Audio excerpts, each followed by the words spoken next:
Have you ever randomly met really cool people and wished you could get to know them better? That's it. That's the show.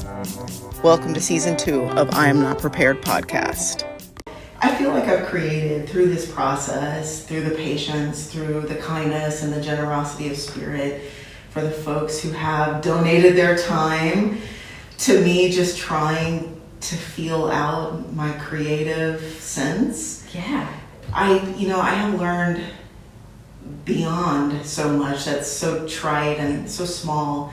It makes my heart really full to spend time talking with people. And as I have kind of revealed or really grasped within myself really this year about it being a purpose for me, part of, being a communicator or someone who likes to verbally communicate and having people that may not be their personal strength, but they want to help me find my strength. Yeah. That makes me a little emo, because public speaking, and, being recorded, even with your socks on, and even in somebody's house, you're off your own turf, and we get a little deep. We get to the white meat. That's the point of the podcast, right? And so my heart is full, and my head is always turned toward the positivity of human nature and the giving spirit of upstaters in particular here. Well, and what a great time, I guess it's sort of like a terrible time as we record this in the world. There's a lot of stuff going on. And I know I've fallen into some rabbit holes, not just in the times we're in now, but I think about a lot of times in the world over the last couple of years where things just felt really, really bleak. But what you just said is a huge part of why Gabby and I started the business, right? Is all coming back to love, cultivating love in our community. Because I think so many of the horrible things that happen, that is the complete opposite and lack of love in someone's life, right? And in fact, we see hatred. And the only way to combat that is to spread more love and to support creative endeavors to lift other people up. I think I've been told that so many times in my life, and it's so great to be in a place where maybe it's not financially what I could do right now. Hopefully someday that's part of my mission, certainly. But to be able to give time and talent and treasure to people and to organizations that help spread love, and that's exactly what you're doing with this project. I think it's wonderful. And I'm an upstate gal too. So. Oh, I know. And I would like to shed a little light. Speaking of, I know just a skosh of the things that you are involved in. You are involved in quite a few things. Do you have, I would normally say this towards the end of the conversation, but it's really a great lead in. Can you tell us what your community service looks like? I'm very fortunate because I have a full-time role right now that allows me to be out in the community and work with a lot of nonprofits that way. And I'm super lucky. Currently, I help manage a portfolio of giving for a financial institution where I work with organizations in the areas of homelessness and affordable housing, organizations that serve people with mental health issues, people struggling with substance abuse, domestic violence, and individuals in general with disabilities are kind of the giving areas that I focus on. So I do get to do that for work and help those organizations find funding for worthy projects. In terms of my own personal community service, I was in a sorority in college, and that really planted the seed. And I had to do service work in high school. I think when you're in high school, you kind of don't always fully grasp the impact of those things, but I certainly love doing some of those service activities then, but it really took root. We had a philanthropy partner. All of the chapters of my sorority across the country worked with St. Jude Children's Research Hospital. And what was so cool about that partnership is St. Jude really embraced us and brought me to St. Jude, at one point, and I got to go to the hospital and really see the impact of the fundraising we were doing. And flash forward a couple of years, I came and moved back home, and there was they were tabling at the mall. I was at Colony Center for those in the Capital Region with my mom, and ended up meeting my very best friend and another very good friend who were working for the local St. Jude chapter at the time. I said, I'm a tryout. Can I volunteer with you guys? And that was my first entree into volunteering here. So I've been on their event committees for, oh my gosh, like over 10 years at this point locally, which is cool. But some other organizations really near and dear to my heart actually just rolled off of a committee that supported educator grants for the Schenectady City School District. And so that was, we did fundraising and then a grant process to help teachers fund, whether it's equipment or projects or trips for the kids in the school district. That was really exciting. I'm a product of the Schenectady City School System. I'm currently on the board for the Ellis Foundation, so we raise money for Ellis Hospital in Schenectady, the Ellis Hospital system.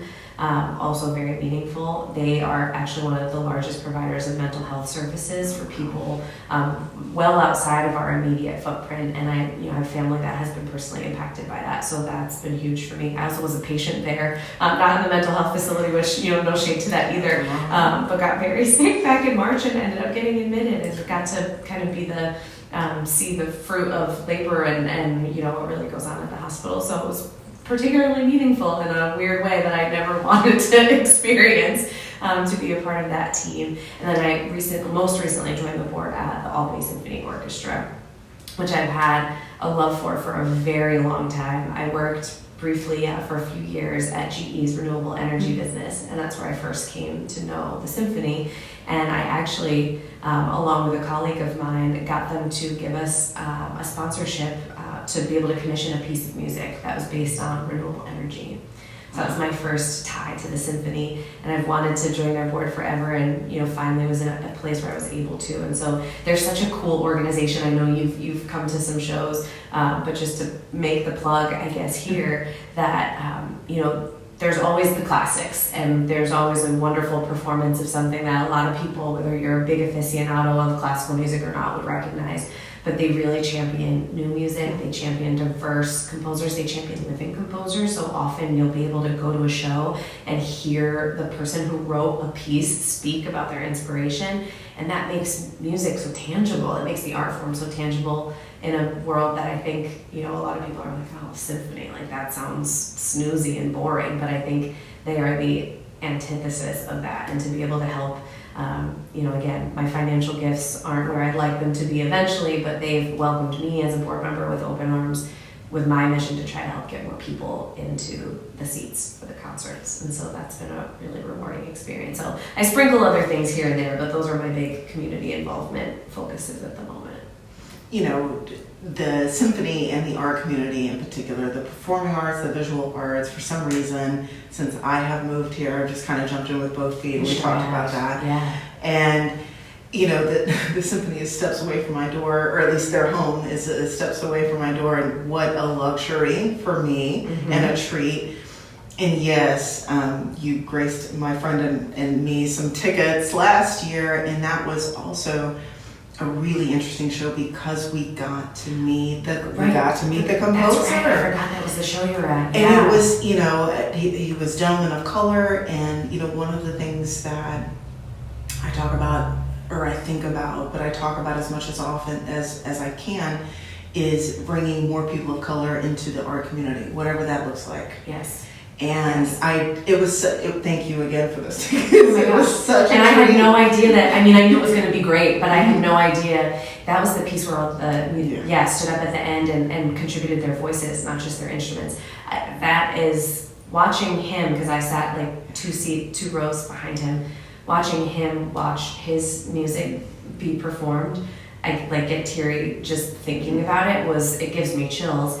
And I'm glad you mentioned that too, and the piece of not only bringing more artists in, but also helping get the music out, get the art forms out into the community. And they do so much with local school districts, and I think fundraising plug, there's always more that could be done, right? And I know that's something that the development team works really hard to be able to continue to do that and offer those experiences to youth. But they have a wonderful education coordinator on staff, so there's always going to be something really cool and community focused attached to everything that they do. And that was the other reason that I felt, I think in the midst of, especially coming out of the pandemic, hunger, housing, affordable housing, the unhoused population. There are so many very immediate basic needs that need to fundraise and need money, but we can't forget that the arts are also really critical to the world.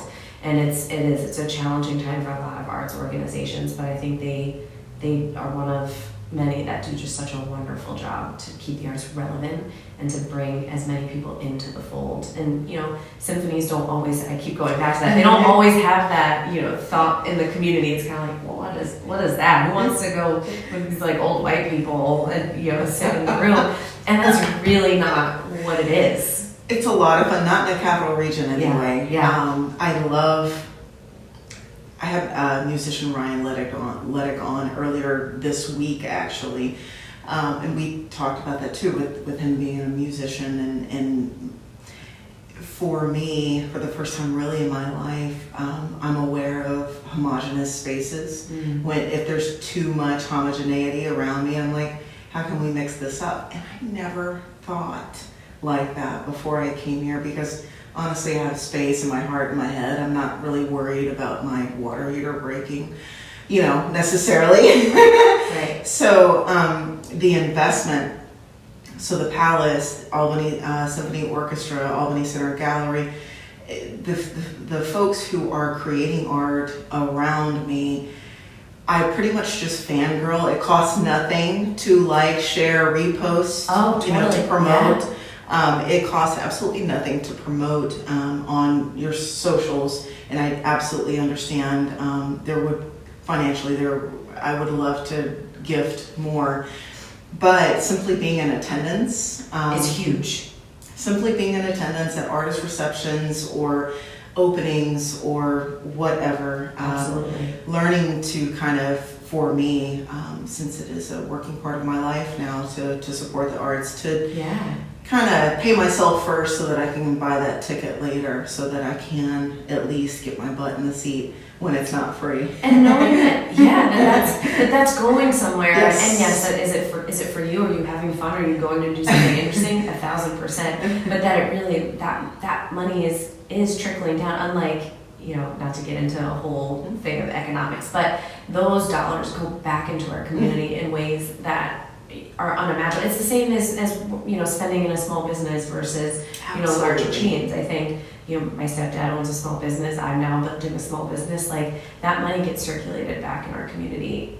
There's studies about it, and I'm not going to quote what the metric is, but like how fast a dollar comes that way versus when you buy it on Amazon. And certainly I buy things on Amazon, guilty as charged. But there are studies about that, and when you give yourself some of that space to invest your ticket money into a symphony show, even and I like the Live Nation concerts too, but it's just very, very different. It's, for me as a community member, it's the investment. One of the hardest things, in my humble opinion, I think, for people, but I will leave it on me, is to put my money where my mouth is. And that's why, even though I make a modest income currently, I'm willing to extend myself because financially at times, because it makes sense for the investment. I want a 360 view of what it's like to love where I live, because I do. I really and truly do. And in order for me to keep living and loving this life, specifically where I am, it's important for me to financially invest. And so, let it not go unsaid, but here they're $20 a ball cap. You see, I'm getting a ball cap collection. I have more. Those were randomly placed on the wall. But it's a ball cap. It's 2 or 3 hours of stuffing envelopes, maybe, or whatever it takes. And I am not always, it's kind of like Amazon. I'm not always present all the time, but I try to do even the smallest thing, because like you say, it's a boomerang. I'm going to see those folks when I walk down to go get coffee. Absolutely. Well, and it's funny, this is maybe not the tangent you thought we'd go down, or we thought we'd go down, but I spent a couple months trying to do, when you talk about putting your money where your mouth is and really going all in on that there's a privilege in that. It is not cheap to do that. And so it's really interesting when you think about, to buy certain things, super hyper local versus an Amazon, like basic needs kind of stuff, or even grocery stores and stuff like that. That's tough when you start to really add it up. And there's the time and convenience piece of it too, and time being money, and then the actual cost. So, I used to make myself feel very guilty about certain habits, and I have tried to give myself some grace there. And you just, like you said it so beautifully just now, doing what you can do, and investing those dollars where you can. And, I have my personal mission to make a certain level of money someday, so I can do those things. That is definitely something that motivates me to be able to donate to politicians that, speak to what I really care about, and to be able to buy everything I grow and support that way. Isn't that going to be so nice?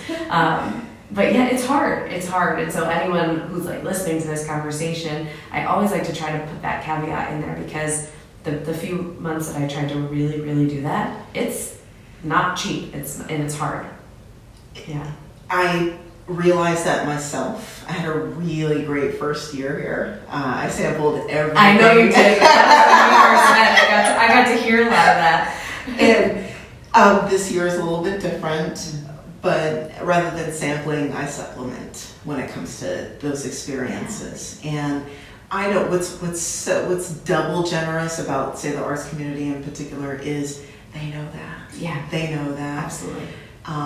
They're some of the most in touch people with all demographics, the spectrum. Yeah.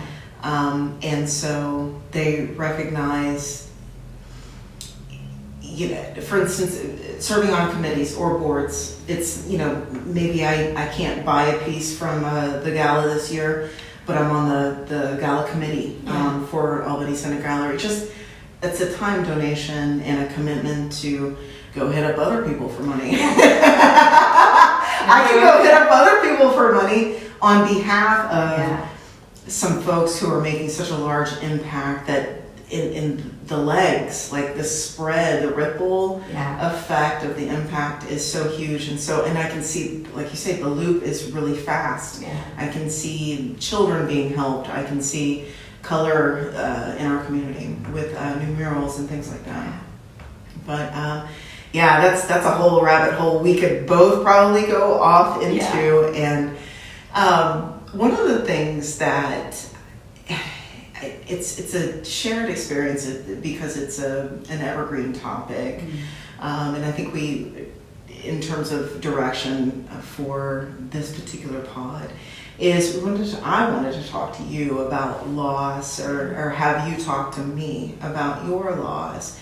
And through previous conversations, and just that ultimate sharing, the intimacy. I think as a small tangent, the intimacy that was created with our business relationship, it made me kind of first blush this. So this project is kind of a result of getting to know people in my community better through contracting in a business sense, but getting to know the people behind the business, which is something that we were talking about earlier. And so creating that intimacy, we shared, and thank you for everything you shared personally with me through my coaching journey. But yes, for those who have listened to my podcast or know me personally, I did experience probably the most impactful loss to date, which was losing my mother. Hopefully my brother's okay. Love you, Sean. Losing my mother to cervical cancer in 2014. And that was, I detail that in my sober episode, so I'm not going to rehash that. It's a painful, cancer itself is a very deceptive, cunning, baffling, and powerful illness. And to watch, someone, we shared a body, that sort of thing. To watch someone kind of come to the end of their life journey it was absolutely, I did not handle it well. And I think if we're all being honest, at some point we don't handle the grief cycle even right. And then, as sort of a compliment or a companion piece to that, one of my favorite animals in the world preceded my mother in death, and it was such an impactful. I had a Weimaraner named Grace who unfortunately died in a fire due to smoke inhalation. She was the bestest. She was the bestest girl ever. It wasn't an actual fire. It was electrical. So she died in her sleep. Oh my goodness. She died. We in had her never sleep. talked about that. I'm so sorry. I was brand newly sober, and I was coming home from a meeting, and I was 3 months sober, so it was 2010, and I walked in the door, and I noticed that the smell kind of, and it was very black. It was very black in there. There was no light in the house, and it smelled like burning plastic, and anyway, we figured out old wiring. The house was built in the 60s. Had very old wiring, and the dog had taken a nap in the bathroom. There was no central, so she would seek a cool place, bathroom tile, and she passed away where she laid. There was a little gray silhouette on the tile, and I tell you what, those firefighters, 2 different city departments came. They buried her in the yard, and they were very gentle with that whole process, and covered her up neatly. My boyfriend at the time was there, just being very supportive. And I tell you, when I left Texas, there are many loved ones buried in the yard. My mom's loved ones and my own. That was a hard thing for me when I was considering my move up here. I could see that. Yeah. Yeah. But obviously I made it here. It's just that I carry her so close to me. I can't imagine having another. People, especially during COVID, pandemic, they're like, Autumn, get a plant, get a dog, go adopt something. You can have one here if you wanted to. Yeah. I could not bring it. I could not do it because I just hold her so dear. Well, set the bar high. It's so funny you say that. And did we talk after I think you and I spoke about this episode after I had just lost Izzy. Yes. And when we started talking about loss, my most profound loss was certainly my sister, but my most recent loss, because my sister passed from kidney disease in 2008, but my most recent big loss was my special soul dog, Izzy. And I have a story for you that you haven't heard yet, which this feels like a great place to share it. Izzy was a rescue. I got her 2 days after her first birthday, and she was 12 when she passed, so we spent 11 wonderful, wonderful years together. She was not easy. And I'll actually tell the full story because there's a whole callback to it. I'll try not to be too long-winded, but when I first moved back after grad school, I lived in student housing. I was never able to have my own dog when I was living in Syracuse, and we'd always had a family dog growing up, so that was the first thing. I made sure this apartment that I was moving into when I was moving back home to the capital region was dog-friendly. And I get moved in, and within a week I'm pet finder and I'm searching the things I knew I wanted to do a rescue, and I came across this dog named Earl, who was this little white dog. He was under the I could only have like a 30-pound or less dog where I was living, so he was within the weight limit. He had one blue eye and one green eye, and he just had this like happy cute. He just spoke to me, and I said, I think that's the one. And I put in my application, and for anyone who's adopted a dog, takes a little minute. They want to interview you. They really want to make sure it's going to a good home. And by the time my application got approved, someone else had adopted Earl. And they said, well, we've got this other dog about a similar size. She's black. She's got a little beard. She's a little wild. But, she's crate trained. She's potty trained. She's a year old. This could be a good fit. Do you want to meet her? And that turned out to be Izzy. Well, she was not as easy as they sold to me, Miss Izzy. In our first year together, I had in-home dog training. She still, even to the end, like, didn't get along with stranger dogs. I got her, she became part of the pack with my parents' dogs, but, she was not easy. But, she was my soul dog. She could read my energy. She, all through COVID, she was, my girl, and she had a health scare at the beginning of that. But she perked back up, and, I just thought this little mutt dog, she's small. This dog's going to live forever. I'm going to have, like, 2 decades with this dog. You just have that hope. And she started, I started seeing my current partner, and, she just started to seem like she was getting older, like she was starting to feel her age right around when she turned 12. And I remember turning to my mom at one point, and I said, I think I think this guy's is kind of it, and she knows I'm taken care of, and she's letting herself kind of feel her age, because I just had this sense that she would never have left me if she thought, because this girl saw me through all the breakups, all of them. You know, I didn't start dating until later in life, and so she was literally with me for every relationship I've ever had. It was that first breakup where she started sleeping in the bed, and that never stopped. I'm gonna like cuddle buddy. And we'd gone away, and she was with my parents and came back, and she'd been having some stomach issues, and I just knew something was off. And this day we got back, she was really bad. She was exhausted. She tripped going up the stairs that night, and she just never got comfortable. And finally, like 4 a.m, I called our emergency vet that we'd gone to before. I said, something's not right. I said, well, it could be a 5-6 hour wait, but bring her in. Within 10 minutes of seeing us, they put us in a room, and I thought to myself, oh no, I'm probably not, it's bad, like I'm probably not bringing her home today. And sure enough, she had a really large tumor. And there was nothing they could do. It had ruptured. There was no fixing what was going on there, and I had to put her down then.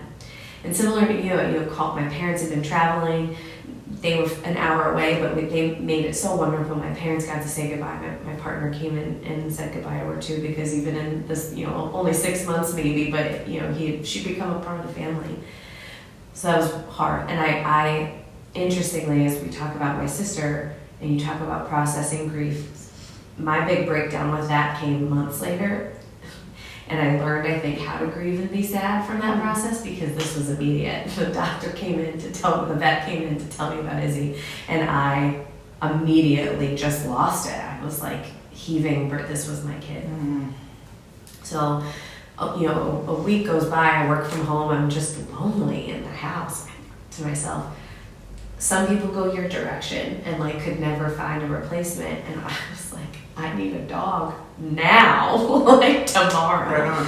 And everyone in my life actually really supported it. I was sort of surprised. So flash forward, I start doing my research, I figure out what I want, and I decided to get a puppy this time for a lot of reasons. And I will eventually rescue again, but given Izzy's challenges with other dogs, I thought, well, someday I could socialize, make him really good and happy, and then if we want to bring another dog in later, I can. So I get this dog, and I decide to name him Earl, after the dog that led me to Izzy. This is going to blow your mind. I still get teared up thinking about it. So Earl is he's a mini golden doodle. He's a happy little guy. I never had to worry about grooming before with Izzy. So I'm like, grooming is like finding childcare from what I hear. There's like 6-month wait lists everywhere. Like, where do I bring this dog? And finally my boyfriend said, for my dog, I go to this place in Del Mar, and he got me the name so I could finally find someone to get me in to take care of this crazy guy who like couldn't see out of his eyes. He was like flopping around. And I walk into this place, Autumn, and I have this visceral memory the last time I had been in that, it's a pet store with the groomer in the back. It was when I picked up Izzy. That's where the rescue that I got her from did all of their like transactions. And so I'm like, ooh, I kind of got the chills when I walked in, because I remembered that moment. And I go back and I drop Earl off, and I'm talking to the groomer, and there's another woman there who had brought some of her, she's a foster dog mom, and she had some of her fosters there to get cleaned up and groomed. She goes, Earl, what a funny name. I have an Earl. And this woman, oh, no way, had the Earl that I saw on Pet Finder that Izzy was named after, or like that I got Izzy because of. And so I got back in my car, and I'm like, oh, because I was having all of this guilt about trying to, because it was never about replacing her, but that was my sign from Izzy that she was okay with the fact that I brought another goofy little weirdo home to be my pup. Yeah. What an amazing full circle moment. And, you and I we connect on a spiritual plane. We have some commonalities there. With some our spiritual belief systems, and I never would go so far as to call my dog my child, but they really truly are they're my confidant. It's the person who's always happy to see you. Yes. She knew what I was saying. I knew she knew. Obviously, we all think our dog is the smartest, but especially I would have full conversations with this dog, and she, I got you, Mom. So, and they're really, at some point, faith takes over logic, and there really aren't any coincidences like that. I feel like, my higher power, which I choose to call God, that's there for. I'm grateful for eyes to see and a heart to feel, things like that. Because we need to, I feel the same way, the needing to feel whole after a separation like that. I have to be careful because I'm going to start going on full, and this is 2010, so I'm 13 years sober, and I can still go right back to where I was in that, and it is very powerful, and I respect and appreciate folks who really try to get me to get another dog. More will be revealed, to be continued on that, but I love the turnaround. I've had family members who feel exactly that. My mother and grandmother in particular, animal fans, especially my mother. Quite a menagerie when I was growing up. There was an assortment. That's always fun. It was an assortment of all kinds. She owned a pet store at one point too. Oh, wow. She really she connected with animals. She was one of those people that maybe didn't socialize well, so she had more of a bond with animals. So I feel that 100%, and I appreciate beyond anyone who brings me back to really fun. That's hard stuff, but I like revisiting sometimes the hard stuff as a human, and especially with that situation being kind of frozen or suspended because I haven't given that love away. There have been, I really probably should get a dog because I think at one time when we worked with me, I specifically, or at least some point, I specifically said, I have a lot of love to give, and so finding outlets for that. So to kind of toggle or segue on that dating thing is, there is so many different types of manifestations of the love act. Yes. And so finding a soul to practice upon, or I'm just trapping you guys and I'm hitting you over the head on the street and dragging you into the apartment. So this is an act of love too by folks who indulge me in this experiment. So I think finding proper outlets for, whatever, if you need to make art to give love, if you need to pick up the phone and or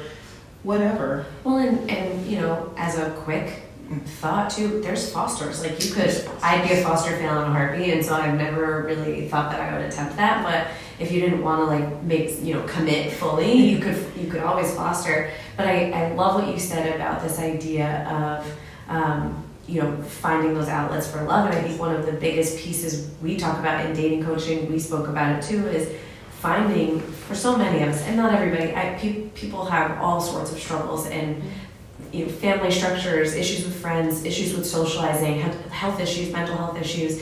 Like there are people who I know are truly feeling isolated, and that what I'm about to say will feel incredibly hard and maybe like a huge leap.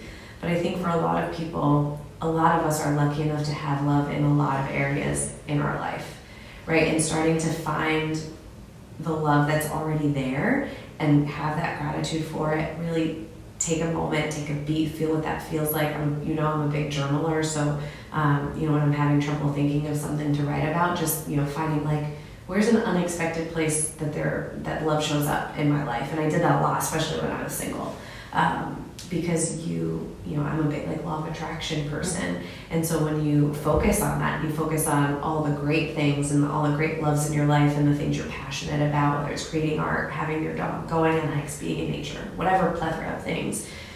You live a full life as yourself, and that can attract the right, not the right person. I'm not a one person for everyone kind of mindset, but that attracts more people into your life when you're just out being you.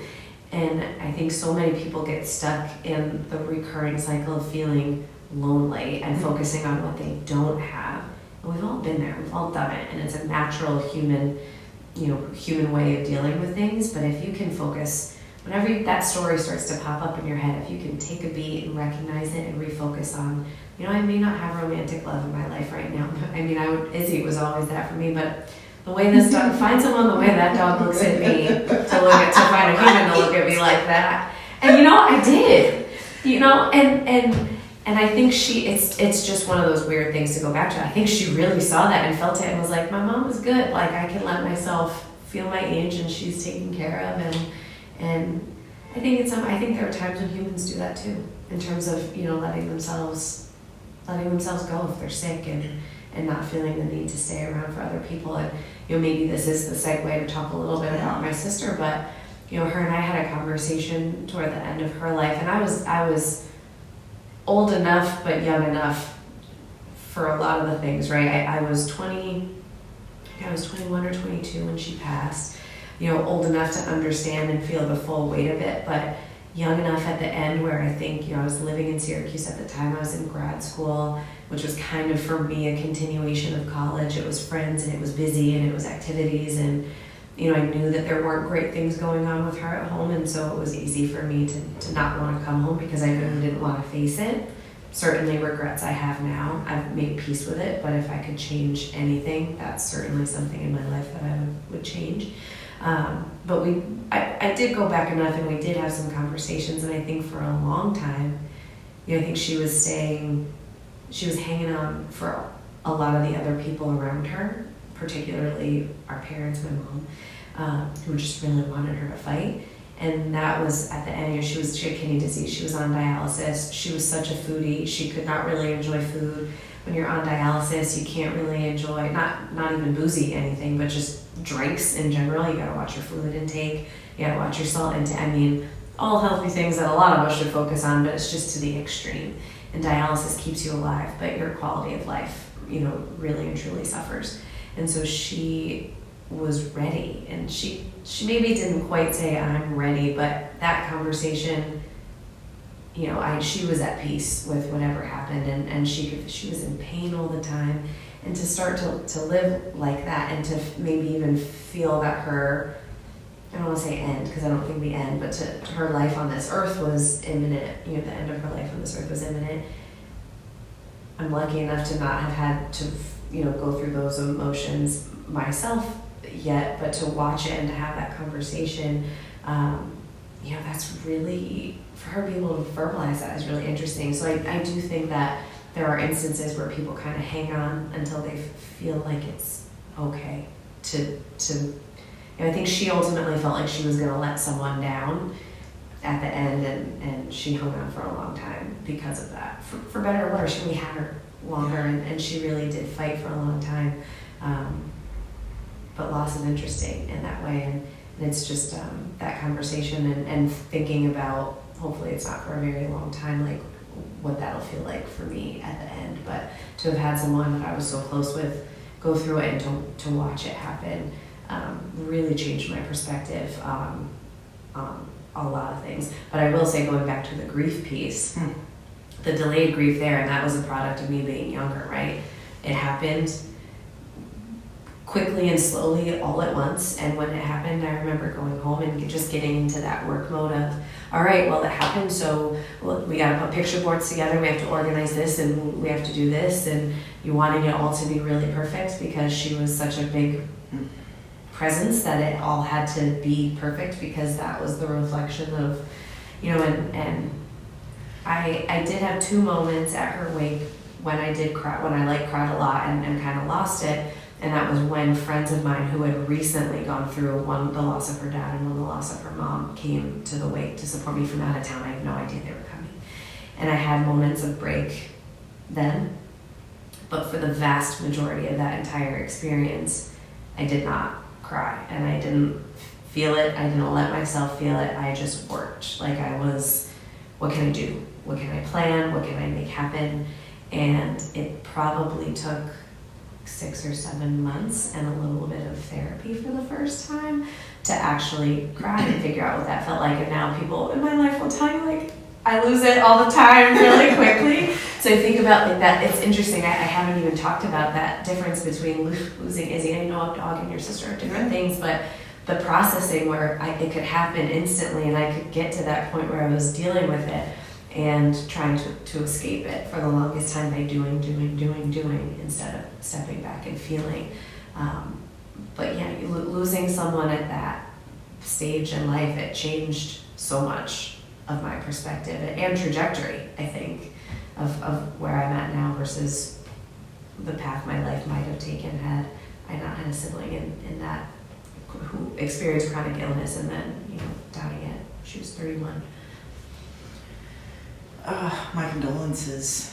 Thank you. What do you, when you say about changing, or can you explore that with us, is what specifically changed for you about your trajectory or how you process? Like, what was the affect? I think the processing certainly, and it took some time, was to let myself process and to let myself feel. And so many of us don't do that. Or do it, for social media or for the benefit of others. And that's not a criticism, because I think all of that is a product of the society that we live in and the culture that we live in. It's really hard not to do that, but to actually tune in and let it be okay to feel your feelings and feel sad.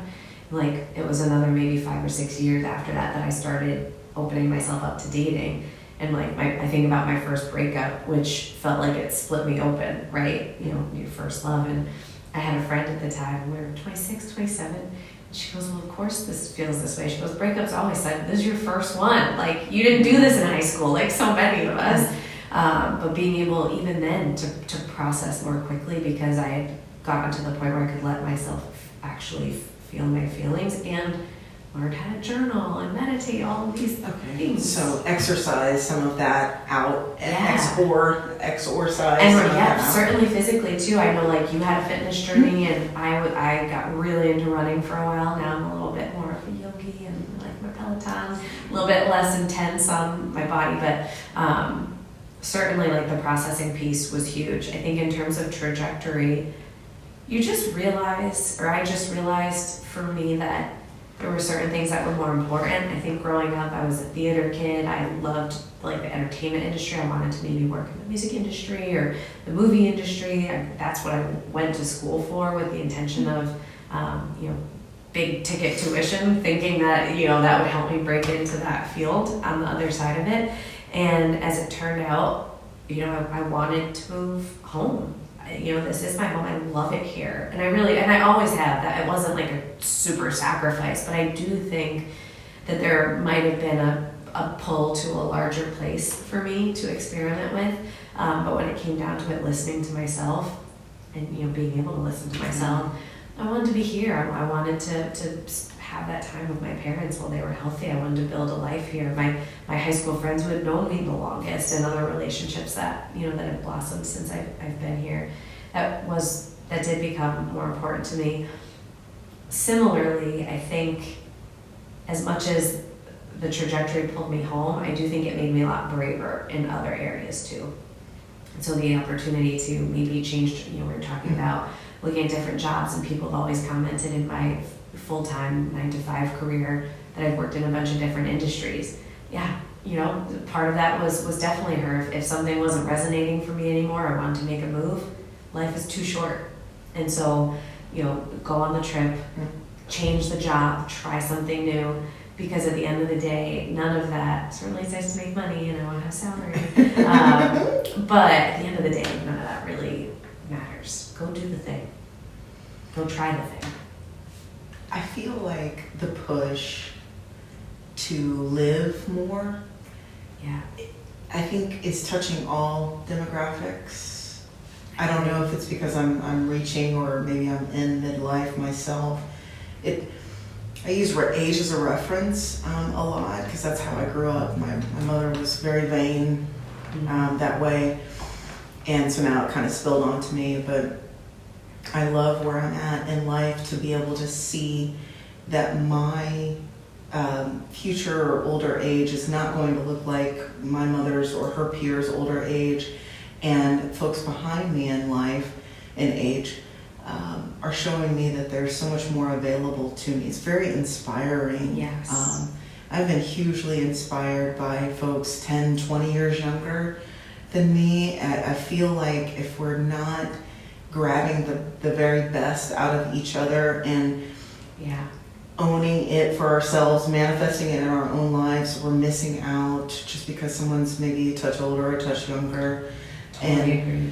You know, dealing with the physical, I'm right there with you on the loss piece. You know, due to familial situations, there was I guess a tie had been severed between, I have an older sibling, my brother and my mother. They were definitely on the outs. Me being younger, I was closer to her. And so when it became time for me to conduct the business of her passing, it was easy to kind of lose myself in the business of, there's a lot of business around death if you are an heir. Yeah. You know, or an executrix. Yes. It was like stepping into a whole new world, and I didn't see it as a refuge necessarily to avoid the dealing. It was just, I'm administratively minded, so it's like these are things that need to be done, and we need to honor her to the best of our ability. Regardless, I feel like regardless of our relationship or my brother's and my mother's relationship, she raised 2 kids on our own, and we turned out wonderfully, and that needed to be honored. But in order to put on that show of honor, there are many pieces of paper and discussions to be had in order to conduct a service. And to do it in a way that feels good. Yes, and true to the person. Yeah. And I think collectively, I've never led a charge that way. I've never, and that was what was so breathtaking for me, because I was maybe 4 years sober, and I was like 37, I think, when she passed. And you know, those moments in life where you're like, dang, I'm the adult. Yeah. I'm 37 now. I have those all the time. Like, and especially because I don't have children, and like a lot of my friends are like, y'all are old. I'm not. I don't really mean that to any of my friends with kids who are watching. But it's just like they'll talk about how old they feel, and I'm like, I'm 23. I don't know what you're talking about. I tell you, it's only my body that tells me I'm not so much. But yeah, it's really hard. You feel like, and also as a solo traveler, that's kind of the way. All of these big life things that happen, I'm proud of my higher power for taking me and walking me through those things, but it feels sometimes harder than it has to be. But I know that sometimes for me, I'm getting acquainted with the idea that my walk is this way because of the plan for me. Yes. And sometimes, you know, it's human nature to bemoan a plan. We have no idea how it's going to unfold. I can always find something to complain about, but I can also always find something to be grateful for at the same time. And you know, leading the charge on a funeral service was a foundational moment for in everything that happened after. So when the emotion came and the waves of grief, I mean, obviously, the closer you are to an event like that, the more intense it's going to be. But as I've matured, the remembrances are less painful and they're more fond. Yes, yeah, and you hope that, right? And I mean, I think one of the things, I don't know if we talked about it or not, but that was impactful for me, and I try actually not to think about it too often, because I know how much she would despise that, is I had the blessing, and maybe, I don't know, curse is too strong a word, there were a number of us that were able to be with her as she passed. You know, she'd been in the hospital for a bit after a really big setback, and there was just came a point where we knew that there was nothing that could be done. And to be with someone in that moment is extremely interesting, and I don't think I felt the full weight of that either until much later. But that idea of like all of those like what's important things kind of like flash to you, and I think for that was a memory that immediately, to go back to what you were saying, that immediately was with me in those first couple of years even, and it was almost so hard to erase that. And like you said, I think it starts sort of there, but eventually as the waves maybe don't subside but change direction, change path, change, then you can go back to those happier, more positive things. But there was a time for a while where it was really hard to get past that. Even with Izzy, I think I noticed that like more recently, and that's still pretty fresh. That only happened a couple months ago, but I've just now come to the point where I can like, my new dog will do something kind of reminiscent of her and look at me with this goofy grin. I'm like, okay, I can laugh about this. This is okay. So I think that's part of the journey. The maturation process is really, it's the wisdom that for me, crossing over the 40 threshold, it's just, there was something that happened internally for me. It's not just me using my own ageism against myself. There was something that happened, lots of some things that happened for me after crossing that sort of a big one. It was important for me to really focus on, by that time I was 2+ years out from my mother's passing. I was a homeowner for the first time as a result of that. Yeah. And a landlordess or whatever. Landlordess. I know, that sounds kind of, it's like an executrix. I always love that. That was like an early job. I used to help do last wills and testaments. I always love that word. But yeah, so like the whole growing up and needing, for me as a result of some of these more powerful, high impact things, I adopted, it's kind of a rule to live by for me, is the mentality that no one's coming to save me. And now that the connotations can go all over the place on a phrase like that, but I find at most points it's actually quite empowering. So it's a leveling, humbling thing. I have faith. I have higher counsel that I can consult for decision making, but the physically, change the tire, sign the lease, all of these, like, there was a time in my much younger life before all these really heavy things happened for me where I just really wanted to roll over like a little hedgehog and say, I don't want to do it. I still have those days. I feel like grade 10 sandpaper sometimes, you feel like a human callus, like a callus a little bit, and that's what I know that imagery was kind of wrong. Weightlifter, that's a weightlifter image, but that's when I feel like I have to be tough for the world. Yeah. Then I have reminders about, hey, maybe stay open-minded about meeting someone, about getting that job. So striking for me. There's heavy stuff that happens all the time to everyone. Yeah. But reminding to counterbalance some of that intensity for me. Yep. Crazy town a little bit, upstairs it can be. Being a solo traveler, I spend a lot of time alone. In your own inner monologue. Yeah. And so it's important to bring balance to situations like that and to reach out. With losses and grief is an ongoing, it's a lifelong, you're shaking hands with this thing that is so deeply hurtful and you never let go. Well, you're facing your own mortality in those situations too, and that's scary for anyone, regardless of how you feel about death. Like, that's a lot.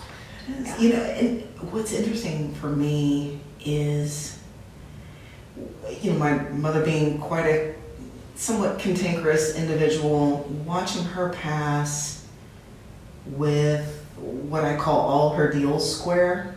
So the outstanding, through her illness, it was about a year from diagnosis to death for her. And in that time, things sort of, came together, especially with her and my brother. I don't know the ins and outs, that's not for me to know. But there was a reunion through her illness, and I thought to myself, if my mother, as awful as she could be at times, could manage to exit this earth with all her deals square, that's something I want to live toward. That's something I want to work toward. And so while my friendships are quality over quantity these days, yeah, it happens to most of us as we get older, I cherish them for whatever they are. Friendly acquaintances, true friendships, really great working relationships with my employer and things like that. It does mean something. It's not about being remembered fondly, because I have my own foibles, but it's truly knowing that the people around me were good. I watched her deal with her own mother's death. So interesting. And them not be good. Yeah. And I thought, she managed to do it. I can do it every day. I don't have to wait till the end. Yeah. Well, that's interesting. And first, you kind of got me thinking, and it's a topic that's been coming up for me a lot lately. So, my partner and I, we've had the discussions about whether or not we'll have children, and he's a bit older than me, and he has grown children. They are 19 and almost 21. And that was a thing at the beginning for him, like, I need you to know that this is not for me. And I'd sort of gotten to this place in my life where I was figuring out, like, all right, I'm 30 at the time, 36. Do I want that enough to do it myself? And the answer was no. I've seen people do it. I bow down to it because it's not easy. I've seen people do it on their own. I've seen people do it, in the context of marriage and other creative parenting alignments. And I think there was a time where I really kind of wanted it, but I just got to this point in my life where I didn't realize it until we had the conversation, but I was sort of indifferent. And certainly, what happens at the end of your life, that's no reason to have children. But I have struggled lately with this idea of legacy, with saying, you know what, I'm actually really good and feel very, I don't want to say happy about the decision to be child-free by choice, but I feel good about that moving forward. I found, I was more excited and curious to find the right person to be my partner versus, wanting to have kids. But what does happen, and as you're talking about squaring things away at the end of life, I've just been thinking so much about, what does that look like for me? It's kind of a morbid thing to think about. But what is the legacy I want to leave to this world? Because if there's no one that's going to carry on, my name or my bloodline, which doesn't really matter, right, in the scope of things, but there's this cultural thing in my head. What do I want to have squared away? What do I want to leave in my wake when I pass? What are the things I want to be said? Or as I talked about putting my sister's wake together, like, what are the artifacts of my life that I would want? And it's kind of morbid, but to think about those things, sort of how you can do that every day. It's been a very present conversation in my brain lately. And out loud a little bit with my boyfriend too. I think, and that's kind of the purpose of the pod too, is to start discussions, or whatever. In terms of looking inward, I'm here for all sorts of entertainment purposes, and I know there is lighter fare, there is heavier fare, and it all makes one life, right? And I'm here for 100% for all of it. And it's part of that acceptance about the solo life too. I know I harp on it, but it is it's a huge part of my life. It's not that I don't want to change it. This is my reality. It's my truth at this point. These are all very macro, ethereal type things, and how they manifest is just the smallest things in our day. Is our actions. So, love is an action word, right? And so how am I actively loving the people around me, or how am I actively shaping my legacy? I've pondered that myself. That is one, bravo, because I'm not really willing necessarily at this particular time to consider that. Because I know I made my choice to be child-free way. Yeah, I know. We talked about that. Yeah. And it's I'm doing it. There is, once I'm gone, there might be a few kind words spoken and some memories that are exercised about me for years on end. But when I'm done, I'm sort of done. And if there's where I'm at in my life is if there's anything I want to do, don't wait. Right. Don't wait. And that is like the Aunt Autumn advice from a 46-year-old woman who's doing as very much as she can on a daily basis. You sure are. I just try things. Yeah. That's the freedom in the solo life. Not that you don't have freedom in a couple life. But that's how I'm choosing to exercise my free time, is to try my hand at a lot of things with under the context and the background of that hard, heavy lessons learned. Yeah. And then take some of the strength, all of the strength that was involved in those hard experiences, and kind of turn them out into the world in kind of the best possible wisdom I can find. Well, and I love that, and that is your legacy, right? That wisdom, those lessons learned. But I feel like it's interesting. You've kind of come back to this idea of like solo life, solo life, solo life. And I did put a kind of pin when you were talking about like this idea of like doing everything on your own and the pride in that.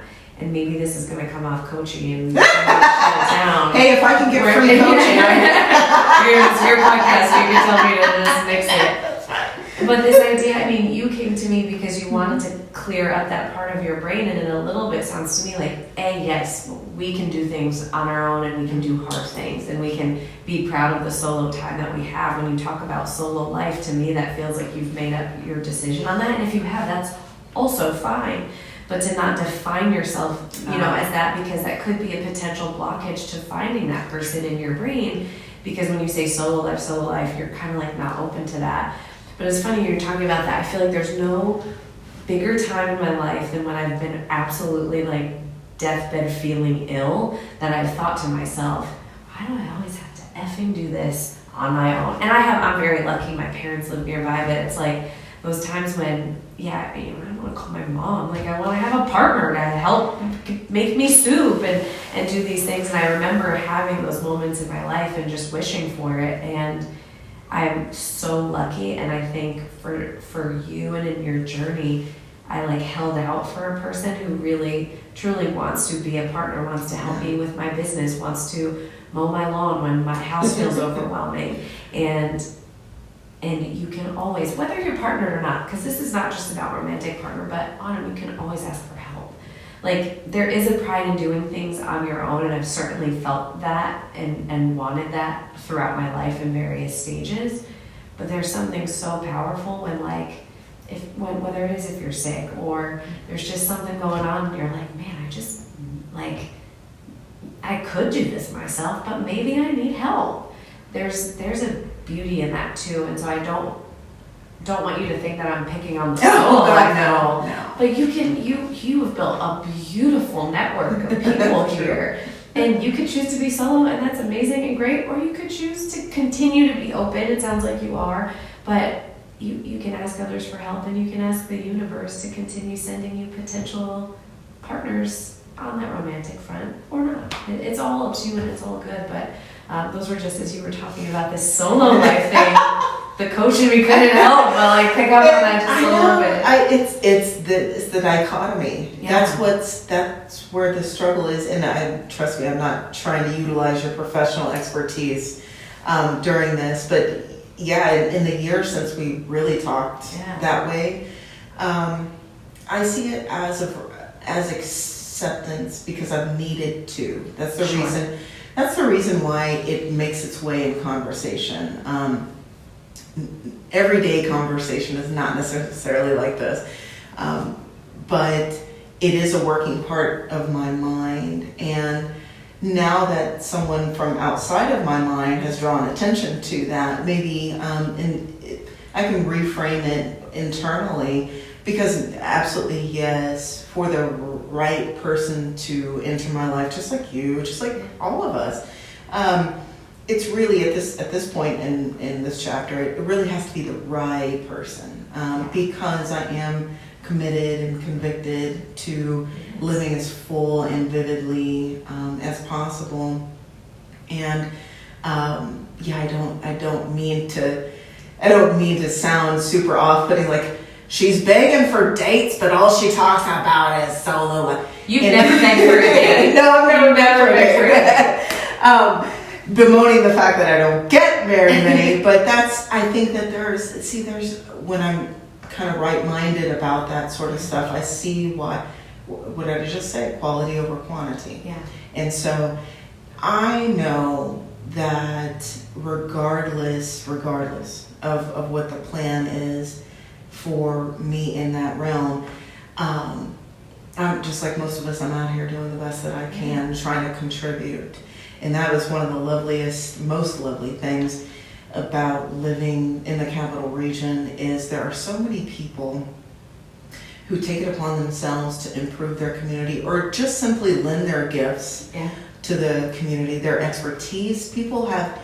I am bowled over, at least with the folks who've gravitated my way, at just the lack of like gatekeeping. There are so many people who will volunteer their expertise about if you're trying to start up a business or whatever it is, and all of these resources that are available through the state and city.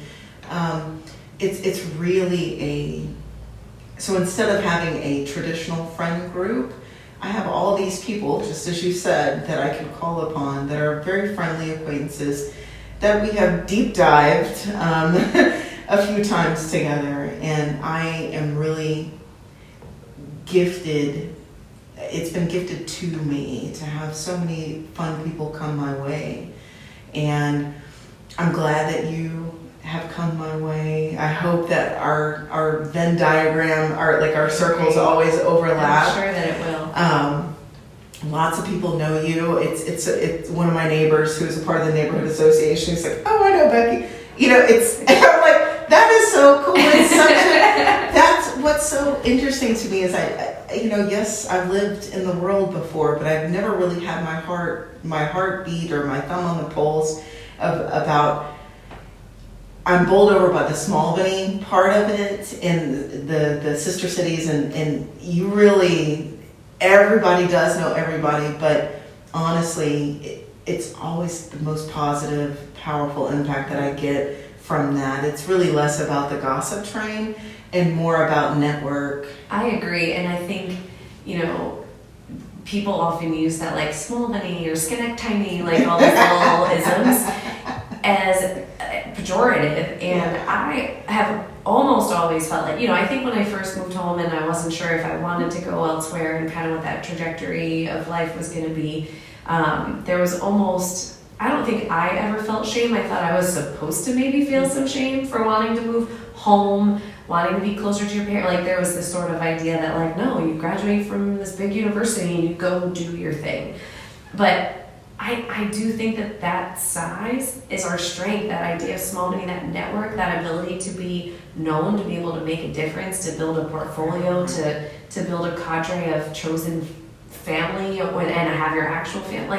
There's just so much to it here that I think that's really special. And as we look at my business partner Gabby and I, kind of going back to the matchmaking piece and the dating and relationship business, as we look to grow our business, we want to focus on areas just like ours. And I don't think, what we're doing, there's a lot of very special things about a New York and a Chicago and an LA, and I don't want to detract from that. And city people have their cities and they do it, but I think there's something special about what we're able to create because of the size of where we are and the ability to have connections with business owners, with economic development professionals, with financial professionals, like all of these people to come together and to have those relationships.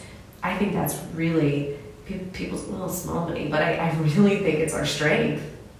It's intimacy. It's I'm just like wheedling that word in more and more conversations to broaden the context of it. At least in my mind, establishing intimacy here has been one of the easiest things. Of course, I'm open to it, and I don't mind cranking up conversations, but that's what I mean about the generosity of spirit is people will take their time with me, take their time with others, and recognizing that and uplifting that. That's the whole purpose also of season 2 is to bring other people into some really interesting conversations with really interesting people that I've found or have been referred to me. I'm creating new relationships through this process too. And so not only is it cool for me, like, oh, I'm meeting new people for suggestions, but I'm also finding out how I can support them in their art, sometimes if they're an artist. And it's a lovely circular